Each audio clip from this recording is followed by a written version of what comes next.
好絕同埋好卑鄙。唔係佢而家就話我哋實際嘅情況唔係好似你哋咁講嘅，我哋都係津貼俾啲企業，佢可以俾高啲人工佢哋嘅。嗱，毓民嗱，大佬你講4000萬，嗱，毓民我琴日我同你捉住張建宗傾呢個問題啊，係咪？我喂呢個你真係好大鑊啊！佢話你哋唔明㗎啦，我哋唔係咁嘅意思㗎，我哋呢一個4000蚊咧，其實係最低嘅啫。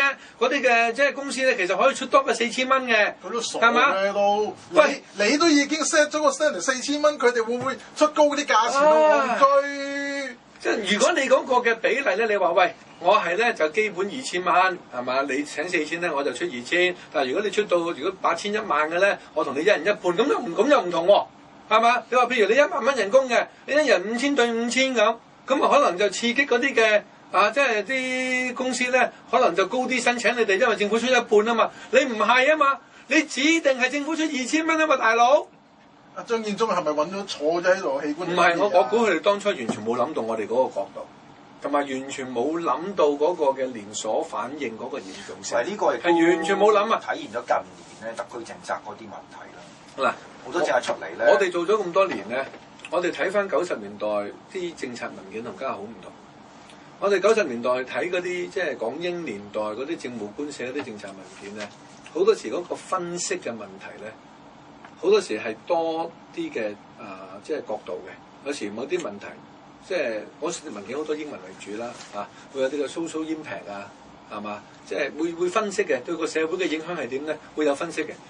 家下所有政策文件啊，就翻嗰個嘅社會同埋政治嗰個影響咧，完全冇提嘅，即係就咁完全冇提嘅，度咗個政策就算啦。佢冇諗呢個政策有乜嘢 secondary。我諗佢哋唔夠膽提嘅，因為佢好多政策咧係有個政策傾斜嘅。如果一寫咗呢啲問題出嚟咧，即係就當人白痴，係嘛？即係就揞住個良心，所以就完全唔提。因為啲政策太過傾斜性咧，太過一啲大財團咧，所以連政策文件呢啲基本嘅觀點同埋個角度咧，都完全唔提，所以會出現呢啲問題咯。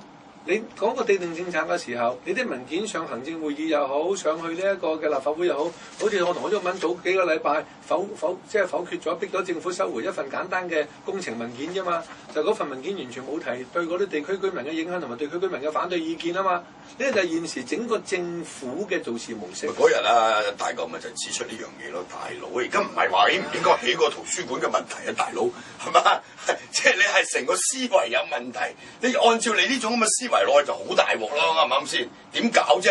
你下下你當人冇到嘅，係咪？咪以前好少出現呢啲錯嘅喎，即係我哋審理咗啲政策文件都數以千計萬計啦，係嘛？啲工程文件都唔少啦。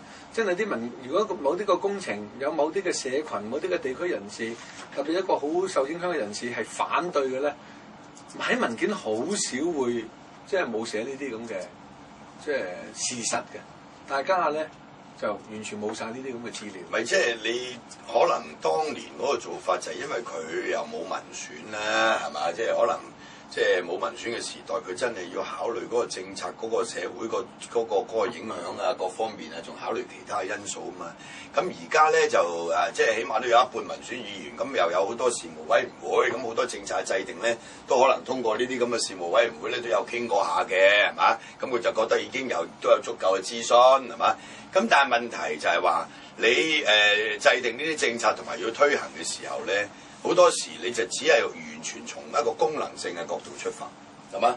你冇考慮到其他嘢嘅喎，係嘛？好明顯嘅喎，你有啲所謂德政，你以為對人好，結果就即係適得其反嘅，即係嗰啲所謂受惠嘅人咧，就鬧到你仆街，係嘛？好簡單啫嘛，生果金就係一個最好嘅例子嚟㗎啦。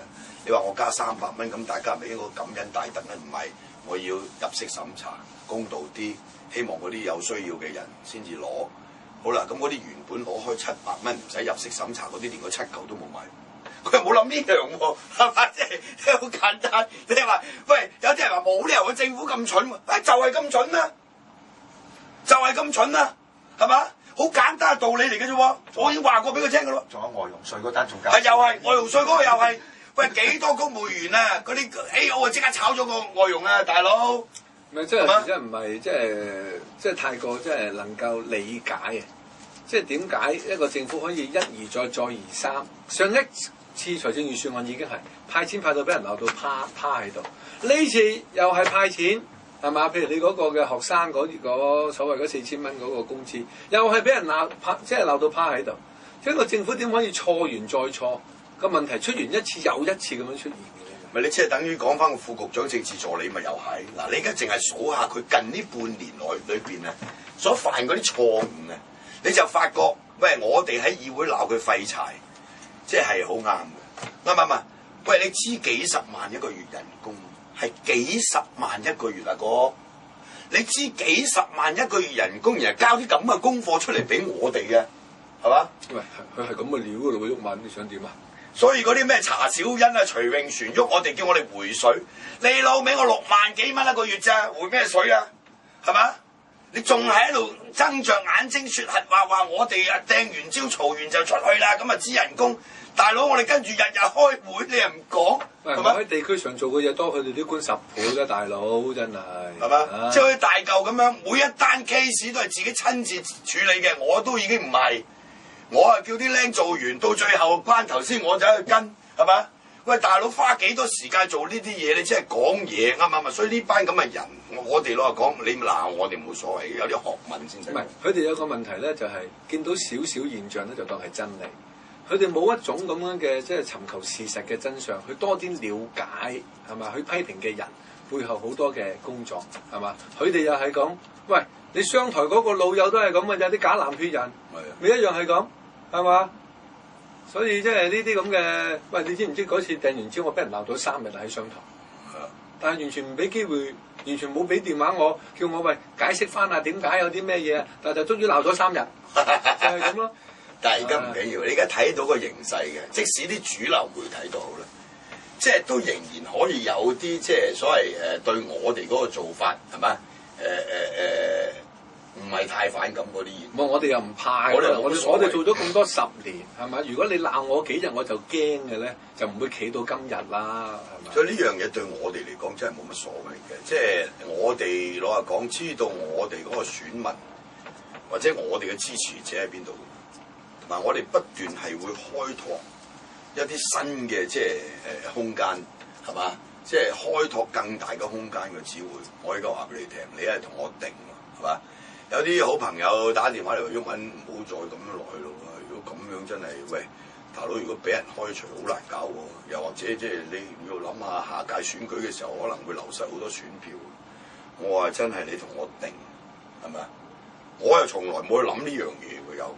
係嘛？因為大家嘅思維模式唔同啊嘛。譬如頭先我一早嗰時批評民主黨嗰個存在同埋做嘢咧，就係為現任議員嘅連任而存在嘅。但係社民連嘅存在咧，唔係因為要大嚿毓民長毛做議員而存在噶嘛。我哋個目的就係要抗爭，就係要消除呢個唔公義嘅現象，啊，爭取呢個嘅市民嘅權利。呢個係我哋存在嘅目的啊嘛。如果因為我哋要爭取呢樣嘢而令到3個議席冇嘅，咁我哋咪將嗰個抗爭帶到街頭咯，係嘛？咁所以當你冇咗呢一個包袱，冇咗呢一個咁樣嘅即係恐懼嘅時候咧，你做嘢咪少咗好多唔應該有嘅牽掛同埋呢一個嘅包袱喺度咯。即係你而家睇到立法會裏邊嗰啲民主派議員，佢係好 happy 坐喺嗰個位度嘅，你知唔知啊？當年咧有個經典嘅民主黨有個高層啊，費事講名啦，同即係阿甘乃威嗰陣時，仍然都係區議員啲僆講啊，見完啲高官啊，我係立法會議員，至帶到你哋見呢啲高官嘅啫咁，即係以為喂，因為議員嘅身份嗰啲高官咧，就係一種榮耀嚟嘅，佢哋感到好光榮嘅咁樣嘅做嘢。嗱，我哋而家打破咗呢樣嘢，而家係啲人近我哋就話啲高官縱容我哋啊嘛，俾我哋鬧完之後喺個前廳同我哋攬頭攬腳，邊度同我哋攬頭攬腳啫？即係佢埋嚟一樣同我哋傾偈，我哋冇理由唔同佢傾啊，咁解啫。有啲高官請我哋食飯，我哋唔去啲。係真係啱啦！老實講，我而家周一我約到而家都未成，我唔得閒同你食。嗱，而家咧就阿曾鈺成咧19號同我哋食飯，就唔係因為呢件事同我哋食飯。一早約咗㗎啦。係一早佢恆常會同啲立法會議員食飯傾偈嘅，你明唔明？即係個立法會主席係嘛？即係嗰個係 PR 又好，你咩 social 即係上一次特首請食飯去呢一個嘅禮賓府，我哋3個都唔去啦，係嘛？咁你初我有人同我講喂，咁食唔食啊，大佬？啱啱佢而家又咁，我話我諗下都係要食喎。咁阿長毛就唔食㗎啦，咁我咪同阿大嚿同阿主席食飯，話俾佢聽嗱，你唔好再嚟啊！